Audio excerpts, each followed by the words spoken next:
One of the products that we've launched here, which is pretty interesting, is something called 2SI. Now, this is the latest iteration of it. What is 2SI? It's a second screen product that's designed to be a white label modular product. So you can take as much of it or as little of it as you want. And we did that because there's different markets for it. There's the broadcasters who have their own needs for it, and then there's operators, because operators will need things like program guide and remote control functionality, where broadcasters are much more concerned with the interaction with a specific show. Now, one of the really cool features of 2SI is something called the ad locker. So the thought was, people don't like advertising, but they do like shopping. So, and a lot of times you see an ad and you're not going to act on it immediately. So what happens is the ad shows up on the second screen app, and if you tap on it, you see a little icon, and it'll send it into something called the ad locker, and it stores it there and has a little information about what show you saw it on, what time, and when. So then once you're done watching TV, whether it's for the evening or even say the next morning, you can go into the ad locker, which is like a little mini catalog of all the ads that you're actually interested in. And you can go in, and if you open it up, then you can have an experience off of that app, which is up to the advertiser. It can be anything from an straight e-commerce play to a coupon to a whole web-based experience. And the whole thing is actually done on your time, at your convenience, and it feels a lot more like you're shopping. And we think that gives real value to the advertiser because they get a much more engaged consumer who wants to interact with them. It's a value for the consumer because then they're able to interact with products when they want to and learn more about them without interrupting their TV show.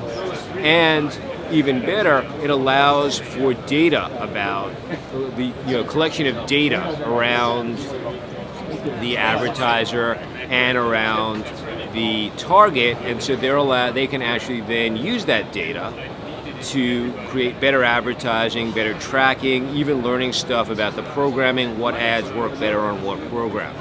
So we think that's a really cool feature. We've gotten a lot of excitement about it.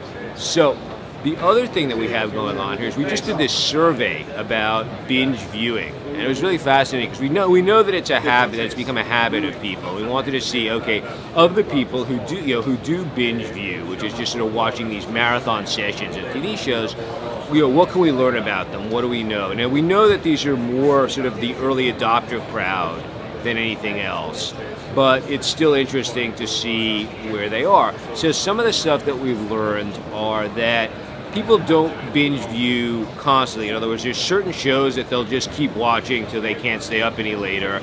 Others, they'll do what we call sipping, which is they'll watch 1 or 2 episodes every few days just to catch up. 2/3 of the people reported what we call binger's insomnia, which is staying up way too late just to watch the next episode of a show that they've been following and left with a cliffhanger. One of the most interesting things that we found out is that very few people watch their favorite programs live. So you figure favorite programs are those 2 or 3 shows that you really set aside time for. Some people call it appointment viewing. So only 11% of the people said they actually watch it live. Another 7% said that they do that sort of delayed viewing live so that they can skip the commercials. But 60% of the people said that they watch it either via VOD, DVR, or streaming service, which to us meant that, hey, these people are actually taking time, they're carving out time aside from their regular viewing just to watch this show and to sort of see, and to sort of set that aside without distractions. Now, what that says to us is that creates a great opportunity for the sort of second screen app at 2SI that we're looking at, right? Because that's all about stuff that happens after the show. So once I'm done viewing the show, again, I've set my time aside. I don't want to be bothered during it, but afterwards, I want to have all these great interactions because it is one of my favorite shows. I want to learn more about the characters behind the scenes, reporters. If it's a sports program, there's stats. I want to do polls, and that creates this amazing advertising opportunity because you can start selling ad space on that, selling sponsorships too. So it creates a great monetization experience on that.